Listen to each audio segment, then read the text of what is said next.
Hi everyone, my name is Ankit Raj and I teach science. In today's class, we will be dealing with refraction. What is refraction? Refraction means the bending of light when passing from one medium to another medium, which means that अच्छा in reflection we have read that bouncing back of light क्या होता था, टकराता था और वापस चला जाता था. लेकिन रिफ्रैक्शन में क्या होता है, पास हो जाता है एक मीडियम से दूसरे मीडियम में लाइट चला जाता है. तो द पासिंग ऑफ लाइट, वो ट्रांसपेरेंट ऑब्जेक्ट्स जो होते हैं उनसे लाइट पास पास हो जाता है या फिर हवा से पानी में चला जाता है. अलग अलग मीडियम में लाइट ट्रेवल करने का कैपेबिलिटीज रखता है. तो वो जो passing of light from one medium to another medium and वो पासिंग के समय वो बेंड हो जाते हैं, तो उसको हम लोग बोलते हैं कि रिफ्रैक्ट हो गया. तो that is called refraction of light. So हम लोग एक बात करते हैं, जैसे मान लो ये एक मीडियम है, ये एक मीडियम है, ये मान लो एयर है, ये मान लो वाटर है. ठीक है. एयर में क्या हुआ कि स्पीड ऑफ लाइट क्या होता है जनरली एयर में 3 इंटू 10⁸ मीटर पर सेकेंड, तुमको मालूम है ना. तो जनरली क्या होगा, वाटर में स्पीड ऑफ लाइट कम होगा. क्यों कम होगा? क्योंकि वाटर डेंसर है ना. एयर से तो डेंसर है ना वाटर, घनत्व तो ज्यादा है कि नहीं, है ना. लिक्विड ज्यादा डेंसर होता है ना गैस से. तो एयर क्या होगा, रेयर मीडियम होगा. रेयर बोलते हैं इसको, क्या बोलेंगे, डेंसर मीडियम होगा, है ना. डेंसिटी ज्यादा है तो डेंसर मीडियम कहलाएगा. तो अगर एयर से वाटर में अगर लाइट रे आता है, जैसे मान लो ऐसे एक लाइट रे आया, तो ये एक इंसिडेंट रे हुआ, है ना. लाइट रे इंसिडेंट रे हुआ. तो रिफ्लेक्शन में जनरली क्या होता है, यहाँ एक मिरर रहता जिसके नीचे रफ सरफेस रहता, तो ये रिफ्लेक्ट बैक कर जाता, पास कर जाता. लेकिन यहाँ तो वाटर है, वाटर में तो लाइट एंटर करता है. वाटर में लाइट एंटर करता है तो क्या होगा, ये इसको ऐसे ऐसे ऐसे ऐसे घुसना है ना. लेकिन यहाँ पे जो टकराएगा, यहाँ एक पॉइंट ऑफ इंसिडेंस बना, ये यहाँ पे एक नॉर्मल बनाएगा, और ये जो पॉइंट है पॉइंट ऑफ इंसिडेंस बनाता है ना. यहाँ पे एक नॉर्मल बनाएगा. अगर यहाँ पे नॉर्मल बनाएगा तो ये इसका एंगल ऑफ इंसिडेंस हो जाएगा, है कि नहीं. लेकिन रिफ्रैक्शन में तो हम लोग बात किए कि डेंसिटी की वजह से लाइट का बेंडिंग भी होता है, लाइट बेंड हो जाता है. तो जब रेयर मीडियम से डेंसर मीडियम जाएगा ना, तो डेंसिटी ज्यादा होने के कारण स्पीड ऑफ लाइट कम होता है और लाइट का स्पीड कम हो जाता है, और ये लाइट अपने मतलब जिस डायरेक्शन में जा रहा था वहां से थोड़ा सा नॉर्मल की तरफ बेंड हो जाता है. ये जनरली क्या होता है कि जिस रास्ते से जा रहा था उस रास्ते से नहीं जाता, नॉर्मल की तरफ बेंड हो जाता है. तो मतलब light when moving from rare medium to denser medium, rare medium से डेंसर की तरफ जब जाता है, हवा से पानी की तरफ जब जाता है, रेयर मीडियम से डेंसर मीडियम की तरफ जाता है, तो it bends towards normal. And when it goes from denser medium to rare medium, नीचे से ऊपर मतलब डेंसर से रेयर जाएगा, नीचे ऊपर मत याद रखना, डेंसर से रेयर जाएगा, ऊपर भी डेंसर दे देगा, नीचे रेयर कर देगा. ठीक है. तो या फिर ऐसे करके इधर रेयर कर देगा, इधर डेंसर कर देगा. तो towards normal, away from the normal याद रखना. तो light when moves from rare medium to denser medium it moves towards the normal. When light moves from denser medium to rare medium it moves away from the normal. Normal से दूर भागता है. जैसे कि मान लो यही लाइट रे, मान लो इसी को हम उल्टा कर देते हैं, एंगल ऑफ इंसिडेंट, ये इंसिडेंट रे बना देते हैं, ये रिफ्रैक्टेड रे बना देते हैं. तो अगर light ray rare medium denser medium से रेयर मीडियम अगर ट्रैवल कर रहा है, तो इसको जनरली, ये बेंड हो गया ना, तो ये बेंडिंग मान लेते हैं, ये बेंड हो गया. अरे यार सही से बन जाना. ये रेयर मीडियम, तो ये जनरली जाना चाहिए, ऐसे जाना चाहिए. लेकिन it bends away from the normal while moving from denser medium to rare medium, है ना. तो डेंसर मीडियम से रेयर मीडियम मूव करेगा तो away from the normal, rare से डेंसर मूव करेगा तो टुवर्ड्स द नॉर्मल. समझ में आ रहा है. तो ये चीज है आपका रेयर से डेंसर का, ये कहानी है. रेयर से डेंसर में लाइट ऐसे ट्रेवल करता है. इसका दो रूल भी है. क्या रूल है? पहला रूल ये है कि जो इंसिडेंट रे है, इंसिडेंट रे, जैसे एक और बात बताते हैं, तुम लोग बगुला को देखे हो? अच्छा, एक कहावत सुने होंगे तुम लोग जो संस्कृत में है, अल्पाहारी गृह त्यागी काक चेष्टा स्वान निंद्रा बको ध्यानम विद्यार्थी पंचलक्षणम, ऐसे करके ही कुछ है। तो उसमें जो बको ध्यानम है, बगुला, बगुला की तरह जो ध्यान लगाने वाला, तो वो क्या करता है, बगुला एकदम ध्यान लगाए रखता है कि मछली है नीचे, और वो पकड़ के उठा लेता है मछली को, है ना। तो बगुला को ना ये फिजिक्स आता है कि पानी में ना बेंड हो जाता है लाइट, तो जिसकी वजह से ना मछली जहां पे है वहां पे दिखाई नहीं देता है। अगर मान लो लाइट ऐसे आ रहा है, इसको यहां दिखना चाहिए, मछली मछली यहां दिखना चाहिए, है ना। लेकिन ये नॉर्मल हो गया इसका, और ये पानी है तो ये टुवर्ड्स द नॉर्मल बेंड कर जाएगा, light towards the normal bend कर जाएगा, तो मछली यहां नहीं दिखे, इसको यहां दिखेगी, है ना। तो बगुला को ये फिजिक्स पता है, तुमको पढ़ना पड़ रहा है, समझ में आ रहा है। या क्रिस देखा है, क्रिस मूवी, क्रिस का गाना सुनेगा, क्रिस का तो, तो क्रिस मूवी में भी क्या करता है ऋतिक रोशन, ऐसे पानी में हाथ डालता है और मछली ऐसे निकाल निकाल के फेंकते रहता है, प्रियंका चोपड़ा इधर इंप्रेस होते रहती है, यही होता है ना। तो उसमें भी उसको भी सुपर पावर बोला गया, लेकिन उसको फिजिक्स आता था कि मछली यहाँ नहीं होगा, यहाँ होगा, क्योंकि लाइट बेंड हो जाता है, अंदर जाता है, डेंसर मीडियम में घुसता है रेयर से, तो लाइट नॉर्मल की तरफ बेंड हो जाता है, उसको मालूम है, उस एंगल से वो हाथ डाल रहा है, समझ में आ रहा है। तो इम्पॉसिबल इवेंट नहीं है, कितना एंगल से डाल रहा है वो भी मालूम होना चाहिए, है ना। ये कितना कितना एंगल बेंड हो रहा है वो भी मालूम होना चाहिए, इसके बारे में भी बताएंगे। तो पहले दो दो लॉ है, वो दो रूल है, वो सुन लो, उसके बाद आगे धीरे धीरे पता चल जाएगा। तो तुम भी हाथ डाल के निकाल लेना मछली। तो angle of incidence, angle of refraction और ये नॉर्मल, तीनों एक पॉइंट ऑफ इंसिडेंस पे मिलेगा, और वो point of incidence will lie on the same plane, है ना। तीनों एक सेम प्लेन पे लाई करेगा, एक पॉइंट पे लाई करेगा, है ना, अलग अलग नहीं हो सकता, सेम रिफ्लेक्शन जैसा ही, है ना। लेकिन ये जो एंगल ऑफ इंसिडेंस बनाएगा नॉर्मल के साथ, और ये जो एंगल ऑफ रिफ्रैक्शन बनाएगा नॉर्मल के साथ, है ना, क्योंकि ये रिफ्रैक्ट ये इंसिडेंट रे है, ये रिफ्रैक्टेड रे, रिफ्लेक्टेड नहीं रिफ्रैक्टेड, क्योंकि यहाँ रिफ्रैक्शन हो रहा है ना। तो ये रिफ्रैक्टेड रे है, तो रिफ्रैक्टेड रे क्या करेगा, इंसिडेंट रे रिफ्रैक्टेड रे, तो incident angle of incidence angle of refraction. तो इन दोनों का ना साइन का जो वैल्यू होगा, साइन का जो वैल्यू होगा, ट्रिग्नोमेट्रिक आइडेंटिटी है साइन, तुम लोग ट्रिग्नोमेट्री पढ़ लिए होंगे अभी तक। Sine i by sine r जो होगा, ये trigonometric identity, sine of angle of incidence, sine of angle of refraction, मतलब जिस एंगल से इंसिडेंट रे घुसेगा उसका साइन का वैल्यू, जिस एंगल से रिफ्रैक्टेड रे घुसेगा उसका साइन का वैल्यू, इन दोनों का जो रेशियो आएगा ना वो कांस्टेंट होगा, ठीक है। Sine of i by sine of r is sine i by sine r is equals to constant, मतलब एंगल ऑफ इंसिडेंस जितना बड़ा होगा एंगल ऑफ रिफ्रैक्शन भी उतना बड़ा होगा, एंगल ऑफ इंसिडेंस जितना छोटा होगा एंगल ऑफ रिफ्रैक्शन भी उतना छोटा होगा, रेशियो में ये सब मूव करेगा। और इन दोनों का जो मतलब इन दोनों का जो रेशियो निकालेंगे ना हम लोग, वो हमेशा सेम आएगा, मतलब हमेशा कांस्टेंट आएगा, समझ में आ रहा है। इसी को बोलते हैं स्नेल्स लॉ। स्नेल भाई साहब एक फिजिसिस्ट थे, वो ये लॉ दे दिए, तुम लोगों को पढ़ना पड़ रहा है, कोई परेशानी वाला बात नहीं। अब तुम पूछोगे कि साइन आई की जगह पे क्या पुट करेंगे, तो साइन आई का मान लो यहाँ पे कुछ ना कुछ वैल्यू तो रहेगा ना, मान लो तुम्हारा यहाँ 25 डिग्री है ना, 25 डिग्री दिया हुआ है, यहाँ पे भी तुमको मान लो 12.5 डिग्री दिया हुआ है, कुछ ऐसे ही दिया हुआ है, ठीक है।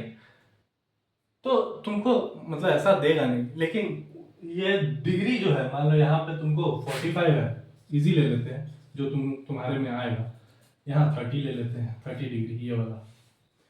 तो साइन आई 45 साइन 30 जो भी आएगा, अगर ये दोनों का रेशियो निकालेंगे तो कांस्टेंट आएगा, कितना भी ज्यादा रहे, ठीक है। Sine i by sine r हमेशा कांस्टेंट होगा, ये बता रहा। अब तुम पूछोगे कि 45 30 कैसे याद रखें, उसका ऑलरेडी हम वीडियो बता चुके हैं पहले भी, एक बार और बोल देते हैं, 0/4 रूट 1/4 रूट 2/4 रूट 3/4 रूट 4/4, अब साइन का निकालना है तो sine 0 degree, 30 degree, 45 degree, 60 degree, 90 degree.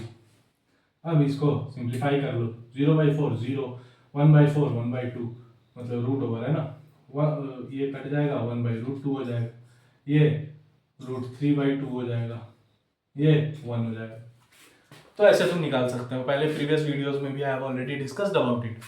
अब आते हैं इसमें थोड़ा सा और क्या बात किया जा सकता है। हाँ, sine i by sine r हमेशा कांस्टेंट होगा, ये स्नेल्स लॉ है। तो ये जो कांस्टेंट आ रहा है ना, इसी कांस्टेंट को हम लोग बोलते हैं रिफ्रैक्टिव इंडेक्स है। कितना कांस्टेंट आ रहा है उसी को बोलते हैं कि रिफ्रैक्टिव इंडेक्स।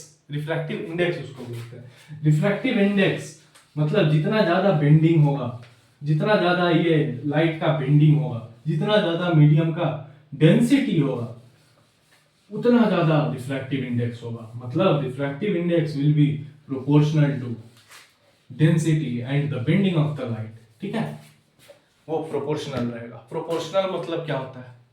अबे ये मत पूछना यार, प्रोपोर्शनल मतलब क्या होता है? प्रोपोर्शनल का मतलब है, मान लो A is proportional to, A is directly proportional to B।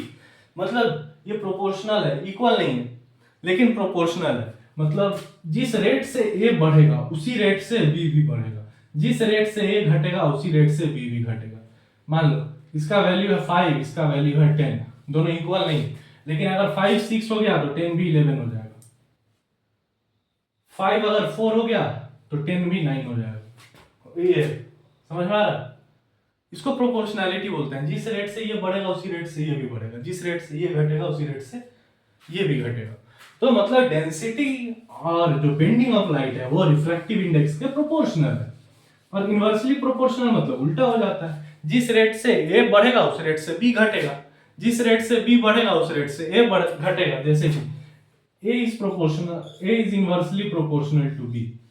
मतलब अगर A 5 है, B 6 है, तो इनवर्सली प्रोपोर्शनल है तो 1/6 लिखेंगे जनरली। ठीक है, ये इनवर्सली प्रोपोर्शनल ऐसे लिखते हैं। तो ये अगर 5 से, या फिर मान लो ये 6 है, तो ये अगर 5 से 4 हुआ तो ये 6 से 7 हो जाएगा। ये अगर 5 से 6 हुआ तो ये क्या हुआ, 6 से 5 हो जाएगा। तो ये जैसे जैसे घटेगा ये वैसे वैसे बढ़ेगा, ये जैसे जैसे बढ़ेगा ये वैसे वैसे घटेगा। तो ये इनवर्सली प्रोपोर्शनल होता है। तो ये प्रोपोर्शनैलिटी का मतलब ये होता है। ठीक है, इक्वल नहीं होता है। तो हम लोग बात कर रहे थे कांस्टेंट रिफ्रैक्टिव इंडेक्स, मतलब उसको n से एक n जैसा लिखा रहता है, एग्जैक्टली n ऐसे लिखा रहता है n, या फिर ऐसे म्यू भी लिखा रहता है बहुत जगह, तो कंफ्यूज मत होना। तो रिफ्रैक्टिव इंडेक्स इसी को बोलते हैं। ठीक है, रिफ्रैक्टिव इंडेक्स का मतलब हो गया कि तुमको दिया रहेगा स्पीड ऑफ द लाइट इन, अच्छा रिफ्रैक्टिव इंडेक्स में ना हमेशा दो मीडियम का रिफ्रैक्टिव इंडेक्स निकलता है। तो दो मीडियम का जब रिफ्रैक्टिव इंडेक्स निकालना हो तो पहला जो मीडियम रहेगा वो हमेशा एयर का मीडियम रहेगा। मतलब सॉरी उल्टा बोल दिए, एयर का मीडियम जब भी रहेगा वो पहला मीडियम रहेगा। हमेशा एयर का medium will be the first medium और सेकेंड मीडियम यहाँ रहेगा। मतलब सेकेंड मीडियम को हम लोग जनरली वी लिखते हैं क्योंकि इसमें speed of the light in medium, ठीक है, वी मतलब वेलोसिटी। तो speed of the light in air by speed of the light in the medium. ठीक है, तो ये तुम्हारा जनरली फॉर्मूला है रिफ्रैक्टिव इंडेक्स निकालने का। तो तुमको अगर स्पीड ऑफ लाइट मालूम है 3 × 10⁸ मीटर पर सेकंड मालूम है, रिफ्रैक्टिव इंडेक्स दे दिया गया है, बोला गया कि रिफ्रैक्टिव इंडेक्स इतना है जब लाइट वाटर में एंटर कर रहा है, तो मान लो रिफ्रैक्टिव इंडेक्स दे दिया गया है कि कितना है 2.5 है। तो तुम बताओ कि रिफ्रैक्टिव इंडेक्स इस मीडियम का क्या होगा, मतलब इस मीडियम का स्पीड ऑफ लाइट क्या होगा। तो तुम निकाल लोगे, तुमको speed of the light in air मालूम है, तुम फॉर्मूला में लगा लेना is equals to 3 × 10⁸ by v। इसको इधर भेज देना, इसको इधर भेज देना, v is equals to 3 × 10⁸ by 2.5 है ना। सॉल्व कर लेना, कैलकुलेशन कर लो यार। समझ में आ रहा है? या फिर ये स्पीड ऑफ लाइट तुमको मालूम है, ये मीडियम का भी स्पीड ऑफ लाइट बता देगा और तुमको बोल देगा कि रिफ्रैक्टिव इंडेक्स निकाल लो, तो तुम वैसे भी निकाल सकते हो। समझ में आ रहा है? एक होता है relative refraction, relative refractive index. Refractive index relative मतलब कि मतलब हम लोग कंपैरिजन करने जा रहे हैं, दो मीडियम का रिफ्रैक्टिव इंडेक्स कंपेयर करने जा रहे हैं। मतलब अगर दे दिया हुआ है the refractive index of medium 1 with respect to medium 2, ठीक है। अच्छा मीडियम 1 कर देते हैं, मीडियम 2 कर देते हैं। Refractive index of medium 1 with respect to medium 2, तो इसको हम लोग लिखते हैं n, refractive index of medium 1 with respect to medium 2, ठीक है। तो इसमें हो जाएगा speed of light c2 by c1 और n1 बाई n2, ठीक है। Speed of the light in medium 2 with by speed of the light in medium 1, ये formula relative refraction. Medium 1 with respect to medium 2 with respect to with respect to के बाद जो आएगा ना, जो medium आएगा वो हमेशा डिनोमिनेटर में चला जाएगा, बस इतना याद रखना। रिफ्रैक्टिव इंडेक्स के टर्म में दो रिफ्रैक्टिव इंडेक्स दिया हुआ है, जो सेकंड मीडियम दिया रहेगा with respect to this medium, तो उस मीडियम के रेस्पेक्ट में मतलब वो हमेशा डिनोमिनेटर में चल जाएगा, ठीक है। तो ये ऐसे बन जाएगा। या फिर दे दिया है refractive index in medium 2 with respect to medium 1, तो ये क्या हो जाएगा n2/1 हो जाएगा, n2/n1, मतलब ये उल्टा हो जाएगा c1/c2, मतलब speed of light in medium 1 by speed of light in medium 2, है ना, n2/1 हो जाएगा, ठीक है। समझ में आ रहा है? कोई दिक्कत है यहाँ तक? तो इससे तुमको बहुत सारा क्वेश्चन आएगा, बहुत दो मीडियम दे देगा, तुम बस फॉर्मूला में सब्स्टिट्यूट करते चल जाना, निकलते चला जाएगा आंसर, कोई दिक्कत वाली बात नहीं, कोई परेशानी वाली बात नहीं इसमें, ठीक है। अब एक और चीज बताना चाहते हैं, ये इंपॉर्टेंट रहेगा तुम्हारे लिए। अच्छा क्वेश्चन तो इससे भी आता है, तो तुम ये न्यूमेरिकल सॉल्व करना, फॉर्मूला समझा दिए हैं कैसे आया, और क्वेश्चंस भी कैसे बनेगा वो बता दिए हैं। न्यूमेरिकल्स तुम बनाना, नहीं बनेगा तो संडे को लाइव क्लास रखेंगे 10th का, मतलब सबके लिए रखेंगे जितने लोग हैं, तो रैंडम जितने भी क्लासेस के डाउट्स रहेंगे, जो भी क्वेश्चंस रहेगा यहाँ पे हम लोग लाइव सॉल्व करेंगे और प्रॉपर डिस्कस करेंगे। तो हाँ एक और चीज, मान लो एक ग्लास स्लैब है, ये क्वेश्चन आता है, बोलता है डायग्राम बनाने के लिए, ठीक है। तो मान लो एक ग्लास स्लैब है, यहां से रिफ्रैक्शन हो रहा है, ये बड़ा सा ग्लास स्लैब है, मतलब इतना बड़ा सा ग्लास है, अंदर खोखला नहीं है, पूरा ग्लास ही है। तो ये जो मीडियम है ये ग्लास मीडियम है, ये जो है वो एयर मीडियम। तो speed of light glass medium में कम हो जाएगा, डेंसिटी ज्यादा है ना इसका, ग्लास के अंदर तो डेंसिटी ज्यादा है, घना तो ज्यादा है, भारी है, अंदर सख्त है, एयर कम है, तो ये रेयर मीडियम हो जाएगा, ये डेंसर मीडियम हो जाएगा, यही होने वाला है ना। तो लाइट रे अगर यहां से ऐसे पास किया मान लो, ठीक है, लाइट रे यहां से पास किया, अच्छा और थोड़ा तिरछा बनाने का मन है मेरा, ऐसे लाइट रे आया, लाइट रे इंसिडेंट रे आया, तो नॉर्मल तो ये बनेगा इसका, है ना, ये नॉर्मल बनेगा ना। तो रेयर मीडियम से डेंसर मीडियम इट विल, अच्छा ये एंगल बन रहा है, angle of incidence, it will bend, इसको जाना कैसे चाहिए, ऐसे जाना चाहिए, but it will bend towards the normal की तरफ बेंड हो जाएगा, क्योंकि रेयर मीडियम से डेंसर मीडियम एंटर कर रहा है, तो नॉर्मल की तरफ बेंड हो जाएगा, ये एंगल ऑफ रिफ्रैक्शन हो गया। तो ये फिर से बाहर भी तो निकलेगा, नहीं दूसरे तरफ भी तो निकलेगा, नहीं, तो यहां फिर से एक नॉर्मल बनाएगा, है कि नहीं। तो ये तो रिफ्रैक्टेड रे जा रहा है, यहां पे भी रिफ्रैक्ट एंगल ऑफ रिफ्रैक्शन बन रहा है, ये रिफ्रैक्टेड रे जा रहा है, ये रिफ्रैक्टेड रे जा रहा है, ये इसको ऐसे निकलना चाहिए था, लेकिन ये निकलेगा कैसे, it will bend away from the normal, है ना, डेंसर मीडियम से फिर से हवा रेयर मीडियम, तो it will bend away from the normal, तो ये एक एंगल बनाएगा, और ये लाइट को जाना ऐसे चाहिए था, है ना। तो ये जो एंगल बनाएगा, ये जो रे निकला इसको बोलते हैं हम लोग इमर्जेंस रे, मतलब इमर्जेंट रे, द इमर्जिंग रे, ये जो निकल के बाहर आया इसको बोलते हैं हम लोग इमर्जिंग रे, इमरजेंस, एंगल ऑफ इमरजेंट। यहाँ जो एंगल बनाएगा वो ई, एंगल ऑफ इमरजेंट बनाएगा, है ना, है कि नहीं। अब बताओ मेरे को, एंगल ऑफ इंसिडेंस और एंगल ऑफ रिफ्रैक्शन बड़ा कौन होगा?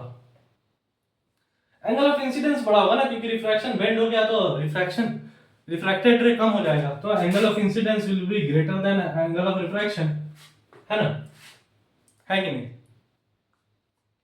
होगा कि नहीं। तो ये याद रखना, तो ये सब पूछ लेता है, तो ये सब लॉजिकल बात सब है, तुम खुद से इसमें देख लेना। लेकिन एक और बात, ये जो लाइट रे जैसे जाना चाहिए था वैसे तो गया नहीं, यहां से निकलना चाहिए था, लेकिन निकला कहां से, यहां से। तो ये लाइट रे जहां प्रिटेंड कर रहा था निकलने का और जहां से इमर्ज हुआ, इन दोनों के बीच में ना एक, ये दोनों पैरेलल पैरेलली निकलेगा, ठीक है ना, ये पैरेलली निकलेगा, तो इसको क्या तो बोलते हैं, लैटरल रिफ्रैक्शन बोलते हैं शायद, ठीक है।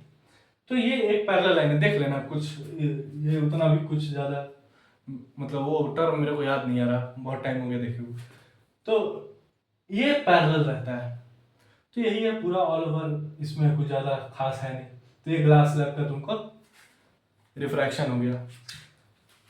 अब रिफ्रैक्शन में ना लेंस होता है, ठीक है, लेंस, लेंस के बारे में इस वीडियो में ज्यादा बात नहीं करेंगे, अगले वीडियो में लेंस के बारे में अच्छे से बात करेंगे। लेकिन बस I want to give a short introduction कि लेंस होता क्या है, कैसा दिखता है, बस ये सब बता देते हैं, फिर अगले वीडियो में हम लोग लेंस को प्रॉपरली पढ़ेंगे। तो लेंस दिखता कैसा, ये कौन सा लेंस है, दो कॉनकेव लेंस मिलके ना, दो कॉनकेव मिरर मिलके एक कॉन्वेक्स लेंस बनाता है ना। ये बल्जिंग आउटसाइड है, तो बल्जिंग आउटसाइड है, दोनों तरफ से बल्जिंग आउटसाइड है कि नहीं, है कि नहीं, इधर से। तो ये क्या बना रहा है, कॉन्वेक्स मिरर जैसा नहीं दिख रहा है, बल्जिंग बाहर की तरफ शाइनी सरफेस, बल्जिंग आउटसाइड है, मतलब बाहर की तरफ, तो कॉन्वेक्स, कॉन्वेक्स लेंस हो गया। कॉन्केव लेंस कैसा बनता है, अरे ये मान लो ऐसा बनता है, कॉन्केव लेंस सेम है भाई, कॉन्वेक्स लेंस में बल्ज आउट, जैसे कॉन्वेक्स मिरर में होता था, कॉन्वेक्स लेंस में बल्ज आउट है। कॉन्केव लेंस में क्या होगा, फिर से दोनों तरफ से गुफा बनाएगा, दोनों तरफ से शाइनी सरफेस होगा, है ना, यही होता है ना, ठीक है, कुछ ऐसा दिखता है कॉन्वेक्स लेंस, कॉन्केव लेंस। अब ना इसका इसका जो पॉइंट होता है इसको बोलते हैं हम लोग ओ, यहाँ पोल नहीं होता है, यहाँ ओ, ऑप्टिकल सेंटर, क्या बोलते हैं, ऑप्टिकल सेंटर। इसका यहाँ पे फोकस होता है, यहाँ पे भी फोकस होता है, होना चाहिए हालांकि यहाँ पे सेंटर, लेकिन इसको हम लोग 2f लिखते हैं, ठीक है। ये फोकस हुआ f1, दो फोकस होता है f2, दो लेंस कंबाइंड है, मतलब है ना, दो मिरर कंबाइंड है, तो f2 बना था, ये 2f1, ये 2f2, ठीक है। तो जनरली लेंस में हम लोग 2f1 2f2 लिखते हैं, सी नहीं लिखने के लिए मिलता है, देखने के लिए मिलता है जनरली, कहीं तुम्हारे बुक में भी नहीं होगा, तो तुम लोग लिखना मत एग्जाम में सी, ऐसे लिख सकते हो। सेम इसमें भी ऐसा ही है, f1 2f1, f2 2f2, same, मतलब कि मतलब फोकस से जो पॉइंट है उसके बीच का जो डिस्टेंस होगा